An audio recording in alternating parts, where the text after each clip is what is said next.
ज्यादा बातें इसलिए होती हैं कि आप जो स्टंट करते हैं पब्लिसिटी के लिए, आप ऐसी ऐसी बातें कह देते हैं। आप कहते हैं कि बिना वीजा के हनुमान जी रावण की लंका में घुस गए थे। ये जो मॉडर्न युवान भाई बहन है, इनको लंका प्रवेश के बारे में बताएंगे तो इनको ये लगता है कि ये घिसी पिटी बातें इनके दादा परदादा बताते रहे, ये बेचारे ऊब गए।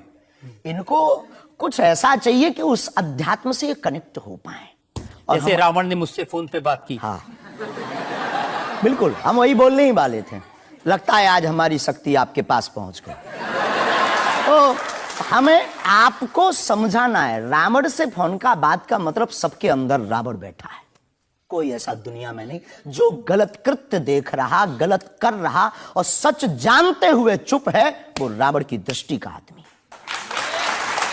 तो हनुमान जी लंका गए, इसको इन युवानों को कैसे जोड़े? इन्हें तो वीजा, पासपोर्ट, फॉरेनर ये शब्द पता है। तो इनसे कनेक्ट करने के लिए हमारा अध्यात्म इतना विशाल और इतना अथाह है कि उसमें कुछ भी आप डाल दो वो आप सोच रहे हैं कि आपको अध्यात्म पता है, इनको नहीं पता। इस देश की जनता को आपसे ज्यादा अध्यात्म पता है। ऐसा हमने नहीं कहा। हाँ। हमें अपने हिसाब का पता है, उन्हें अपने हिसाब का। वो अपने में श्रेष्ठ हैं, हम अपने में अब जो कोशिश कर रहे हैं विद्यार्थी। हमने ऐसा कभी नहीं कहा कि हम श्रेष्ठ हैं, और ये आरोप हमें नहीं लगता कि ठीक है। आपका ये कहना कि मेरे पास एक गधा है जिसमें वाईफाई है और वो प्लेन में भी वाईफाई चलता है, ये मजाक की बातें नहीं है। लोगों की दृष्टि से, भावनात्मक दृष्टि से देखा जाए तो ये बहुत गहरा विषय है। मजाक की दृष्टि से अगर कोई देखेगा तो देखो, जाकी रही भावना जैसी प्रभु मूलत देखी तिन तैसी। भगवान की कोई लीला को सिर्फ रास लीला को उठाते हैं, लेकिन हम तो महाभारत भी उठाते हैं। तो अपनी अपनी दृष्टि है, हम ये मजाक में नहीं कहते। हम उनको बताना चाहते हैं कि हमारे देवी देवताओं से जो हमारे इष्ट की परंपरा की जो निशानी है वो अगर नज़दीक रहे, गुरु की निशानी अगर नज़दीक रहे, माता पिता की बातों की निशानी नज़दीक रहे, तो बेटा कभी गलती नहीं करेगा, वो चार चांद लगाता रहेगा। शास्त्री जी, इसको कहते हैं आप अंधों के शहर में आईना बेचने की कोशिश कर रहे हैं। ऐसा हमारा भाव नहीं है। अपितु हमारा भाव ये है कि उस केवल वाईफाई को हम बताते नहीं, उसकी महिमा भी बताते हैं, और दरबार में आने वाले लोगों को उसकी महिमा का अनुभव भी कराते हैं। तो फिर वो जो बात मजाक की है ना, वो फिर अध्यात्म, आस्था, ईश्वर से जुड़ करके नास्तिक भी आस्तिक बन जाता है। देखिए, आपको भोले भाले लोगों को बताना चाहिए कि भाई ये मैं मजाक में कह रहा हूँ, विनोद हम कहते हैं, और ये मैं असल में बहुत बार बोलते हैं विनोद हम कर रहे हैं, हम बहुत बार बोलते हैं। अब कोई हमारे विनोद को सीरियस ले ले तो वो उसका निजी अनुभव है। तो अब मैं लोगों को बता दूं कि एक बार बगैर टिकट पकड़े गए थे आप रेलवे में। हाँ, ये तो बताना चाहिए, बिल्कुल पकड़े गए थे। लेकिन ये भी बताइए कि हम टीटी से ही 1100 रुपया लेकर आए थे। उसी टीटी से लेकर आए थे, जिस वाईफाई की आपने चर्चा की, उसी वाईफाई की दम पर उसके बाप का नाम बताकर लेकर आए थे। इसी तरह की बातें कह के ऐसे दिखाते हैं जैसे चमत्कार कर दिया, जैसे मेरे ऊपर हनुमान जी की बहुत कृपा हो गई, मैं भविष्यवक्ता हूं, और फिर जो भोले भाले लोग हैं वो प्रभावित हो जाते हैं। हमने कभी ये नहीं दावा किया कि हम चमत्कारी हैं।